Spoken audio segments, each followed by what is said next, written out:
Bombay murder case దాంట్లో అంటే బాంబేలో జైల్లో ఒక మర్డర్ అయింది. ఇప్పుడు మీరు పాలిటిక్స్కి వస్తున్నారు కాబట్టి అక్కడ అంటే మామూలుగా జనాలకి జైల్లోనే సురక్షితంగా ఉంటుంది. ఇప్పుడు మన సినిమాల్లో కూడా చూస్తుంటాము, వీళ్ళు హీరో నుంచి తప్పించుకోవాలంటే వీళ్ళను జైల్లోకి వెళ్తాడు. అట్లాంటి జైల్లోనే అక్కడ రక్షణ లేకుండా పోయింది. సో దానికి మన దగ్గర ఉన్న వాటికి ఏమైనా డిఫరెన్స్ ఉందా? మన దగ్గర జైల్లో బాంబేలో అంటే చాలా విపరీతంగా వాళ్ళకు ఎట్లా అంటే కక్షలు ఎక్కువ. వాళ్ళకు ఒక మనిషిని చంపితే మళ్ళీ చంపుకోవాలి, ఇంతకుముందు రాయలసీమలో అయినట్టు.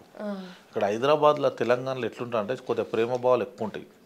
అక్కడ చాలా చాలా కఠినంగా ఉంటారు. అక్కడ వాళ్ళ ఫ్రెండ్ని ఎవరైనా చంపిన అనుకో, మళ్ళీ వాడిని జైల్లో ఉండని, వాడి ఇంట్లో ఉండని, ఎక్కడ చంపేదాకా వదలరు. అట్లా కనీసం 100 మర్డర్లు జరిగినాయి అక్కడ బాంబేలో.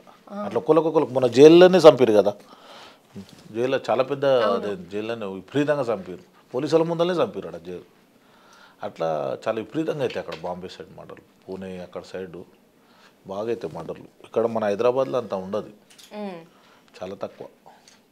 ఈ మర్డర్ కేసు గురించి దీనికి ఇంటర్లింక్గా అలాంటి ఒక మర్డర్ కేసులో అంటే అలాంటిదంటే ఒక 1992 ఆ టైంలో మన హైదరాబాద్లో ఒక సెన్సేషనల్ మర్డర్ జరిగింది. మర్డర్ కేసు ఆరుగురు అన్నదమ్ములు బ్రదర్స్ చాలా పెద్ద లిస్టే ఉన్నట్టు. మేము TV9లో చూసినా, మళ్ళీ బిగ్ బాస్లో చూసినా, కానీ అంటే ఇంత పెద్ద లిస్టు బాగా రాసుకురు మీరు అంటున్నా. ఇప్పటివరకు ఎవరు ఇంత క్వశ్చన్స్ అడగలేరు. ఇవి అంటే చాలా ఓల్డ్ కేసులు ఇవి. 6 మర్డర్ అనేది చాలా ఓల్డ్, చాలా ఒక 20-30 ఏళ్ళ కింద జరిగింది, 30 years కింద. ఇది 6 మర్డర్ బొడబండలో జరిగింది. అది ఏంటంటే అది అలా డేవిడ్ రాజ్ అని ఉంటాడు, అలా సిరిసెలమన్న వీళ్ళంతా చాలామంది వేసిరు అప్పుడు కేసులు. చాలామంది రమేష్ అన్న కనీసము 18 మందిని వేసినట్టు, అందులో 20 మందినో 18 మందిని వేసిరు ఆ కేసులో. కానీ ఇవన్నీ మెసేజ్ బాగుంది. మీరు ఆన్లైన్లో చూసిరా ఎట్లా? ఎప్పటి నుంచో మిమ్మల్ని ఇంటర్వ్యూ చేద్దాం అనుకుంటున్నాం, కుదరలేదు. 6 మర్డర్ అనేది చాలా పాతది, ఇప్పటివరకు ఎవరు క్వశ్చన్స్ వేయలేరు. ఫస్ట్ టైం ఇది మీరు అడిగింది. అయితే డేవిడ్ రాజ్ అనేది అప్పుడు ఒక 30 years కింద మర్డర్. ఇది 6 అన్నదమ్ములను చంపిండు. చాలా పెద్ద అదేంది తెలంగాణలో చాలా పెద్ద ఇష్యూ అయింది. అది మామూలు ఇష్యూ కాదు అది. అప్పుడు ఏంటంటే రమేష్ అన్న అని సిరిసెలమ్మ తమ్ముడు ఉండే కదా, నాదైనా బండి పెట్టి అయిపోయింది. అప్పుడు పోలీసు వాళ్ళు ఎంబడబడుతుంటే బైకు నాదైనా 3 నెలలు ఉండే. అది చిన్న సిరిసెలమ్మ తమ్ముడు 3 నెలలు నాకు ఎక్కడ పెట్టి పోయారు. ఎంత చాలా పెద్ద అదేంది కదా అప్పుడు. అవును, చాలా పెద్ద ఇష్యూ. 3 నెలల తర్వాత నాకేం సంబంధం లేదు. కానీ వీళ్ళంతా చాలా మంది ఉన్నారు అలా కేసులో. డేవిడ్ రాజు 6 మర్డర్లో చాలా పెద్ద ఫేమస్ అది కాదు.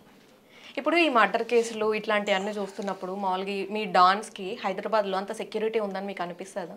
సెక్యూరిటీ అంటే సెక్యూరిటీ ఏముంటుంది, ఎవరు వచ్చి ఇప్పుడు మాయసుంటలకి ఏం భయం, ఎవరికి అమాయకులకి ఏమైనా భయం ఉంటుంది. మాయసుంటల దగ్గరికి ఎవరు రారు. అంటే ఒకటి విన్నాం కదా అప్పట్లో, అంటే పరిటాల రవి గారు ఇట్లా డాన్స్ అందరిని పిలిచి ఒక వార్నింగ్ ఇచ్చిండు అని. మిమ్మల్ని కూడా పిలిచారా? మీకు పరిటాల రవి అట్లా అని కాదు, హైదరాబాద్లో అంత ఎవరి కింద పనిచేసి అంత ఉండదు. ఎవరు ఏరియాకి వాళ్ళే దాని ఉంటారు. కానీ హైదరాబాద్లో ఎవరు పిలిచి ఇట్లా చేసేది ఎవరు వార్నింగ్.